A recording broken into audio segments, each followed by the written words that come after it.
नमस्कार दोस्तों, मैं हूं रवि कुमार और आप देख रहे हैं रेलवे डिपार्टमेंटल यूट्यूब चैनल। तो आइए शुरू करते हैं आज का टॉपिक। आज के वीडियो में हम लोग राजभाषा के प्रश्न करेंगे। तो पिछले वीडियो में हम लोग कुछ प्रश्न को कर चुके थे, उसके आगे आज हम लोग देखेंगे। पहला प्रश्न है, मंडल रेल कार्यालय की राजभाषा कार्यान्वयन समिति के अध्यक्ष कौन होते हैं? तो इसका सही उत्तर है मंडल रेल प्रबंधक। अगला प्रश्न है, रेल के प्रधान कार्यालय की राजभाषा कार्यान्वयन समिति के अध्यक्ष कौन होते हैं? तो इसका सही उत्तर है महाप्रबंधक। अगला प्रश्न है, राजभाषा अधिनियम 1963 में कुल कितनी धाराएं हैं? तो राजभाषा अधिनियम में 9 धारा है और राजभाषा नियम में 12 नियम हैं।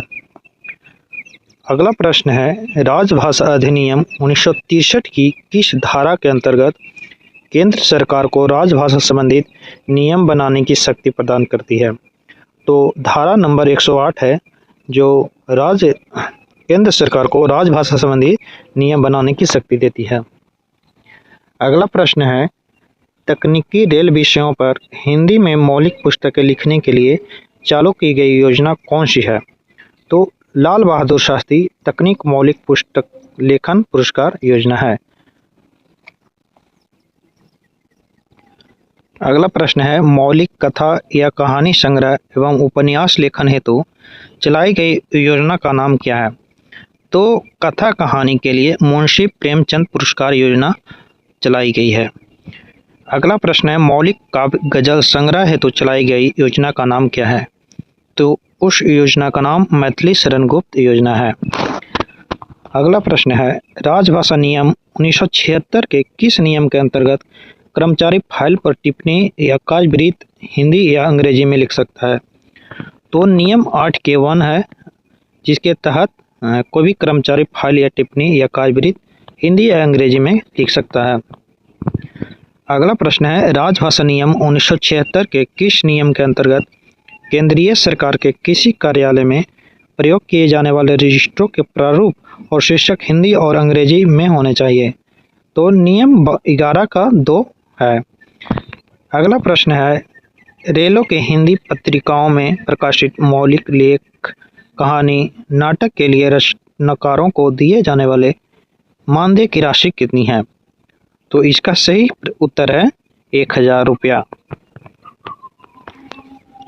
अगला प्रश्न है, रेलों की हिंदी पत्रिकाओं में प्रकाशित मौलिक कविता या पुस्तक समीक्षा के लिए रचनाकारों को दिए जाने वाले मानदेय की राशि कितनी है?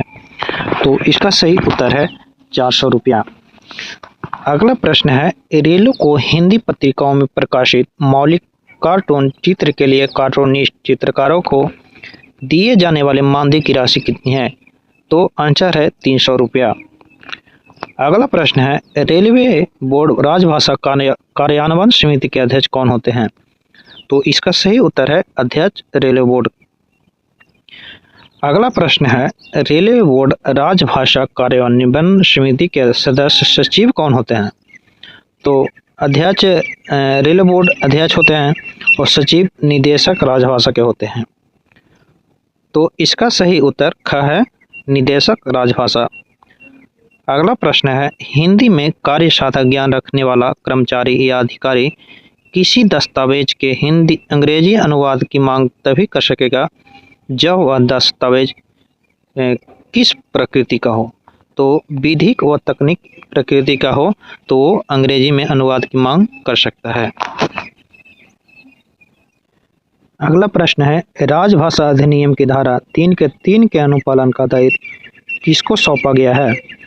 तो इसका सही उत्तर है ग, ऐसे दस्तावेजों पर हस्ताक्षर करने वाले अधिकारियों को।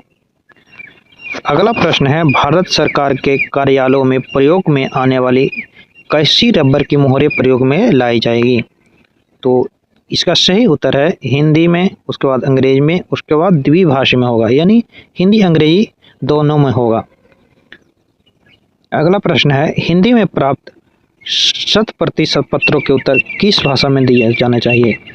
तो यदि 100% में हिंदी में प्राप्त होता है तो उसका उत्तर भी हिंदी में दिया जाना चाहिए। तो इसका आंसर हिंदी होगा। अगला प्रश्न है, अंग्रेजी से हिंदी अनुवाद के लिए राजभाषा विभाग गृह मंत्रालय की वेबसाइट में उपलब्ध सॉफ्टवेयर का नाम क्या है? तो अंग्रेजी से हिंदी में अनुवाद करने के लिए सॉफ्टवेयर है मंत्र। तो इसका ख उत्तर सही है। अगला प्रश्न है, भारत की भाषाओं के माध्यम से हिंदी सीखने के लिए उपलब्ध सॉफ्टवेयर का नाम क्या है? तो हिंदी सीखने के लिए सॉफ्टवेयर है लीला। तो इसका सही उत्तर होगा घ लीला।